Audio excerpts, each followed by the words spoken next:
21ª giornata del campionato di promozione Girone B, il Lascari Cefalù, capolista incontrastata, ospita la Futura in una partita da non sbagliare per mantenere un buon vantaggio sulle più immediate inseguitrici che sono Villafranca, Orlandina e Nicosia. Parte forte la squadra di Comito che prova subito la conclusione con Mosciolo dalla distanza, palla sul palo e poi la ribattuta sul fondo da parte di Justice che grazia la Futura. Poi al 6° minuto giocata sulla sinistra di Danny Mosciaro che si libera poi a tu per tu con il portiere, apre il piattone e trova la rete del vantaggio e non poteva che essere Danny Mosciaro a sbloccare la partita al 6° minuto di gioco. Futura che va dunque subito sotto, ma sarà l'inizio di un pomeriggio da incubo per la squadra ospite, perché al quarto d'ora, dopo questa iniziativa, dopo questa azione insistita e diversi salvataggi da parte della difesa ospite, la palla arriva all'improvviso, come di consueto, a Danny Mosciaro, il quale, come un magnete con un pezzo di metallo, trova il pallone, lo scaraventa in rete e al quarto d'ora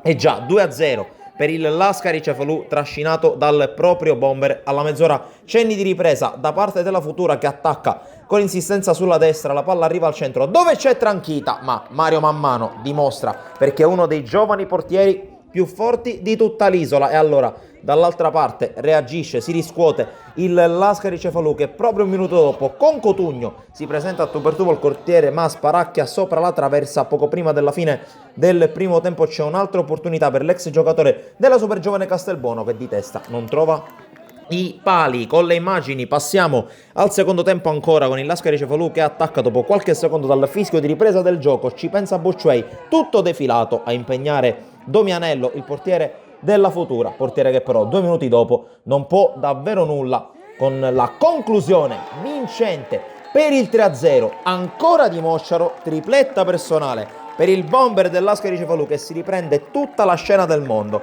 e dopo 3 minuti dall'inizio della ripresa segna il gol numero 3. Passa un altro paio di giri di lancette e Cotugno dimostra di non essere totalmente in giornata, ma passa ancora qualche secondo. Mosciaro scatta sul filo del fuorigioco, salta Domianello e deposita nella porta vuota. 4 gol del Lascari Cefalù, 4 i gol di Danny Mosciaro in 51 minuti. Pomeriggio da incorniciare per il bomber del Lascari Cefalù che però non si ferma più. Passano altri 5 minuti. Fazio guarda la porta leggermente sguarnita e con un gran destro batte ancora Domianello e il 5-0 è la griff, è la firma forse più elegante del Lascari Cefalù che insiste e dopo 3 minuti al minuto 59 palla scucchiaiata da Justice Bossuet che mette in mezzo e questa volta Cotugno davvero non può sbagliare, si sblocca il giovane attaccante. 6-0 per il Lascari Cefalù, ma passano altri 4 minuti, siamo al 63esimo.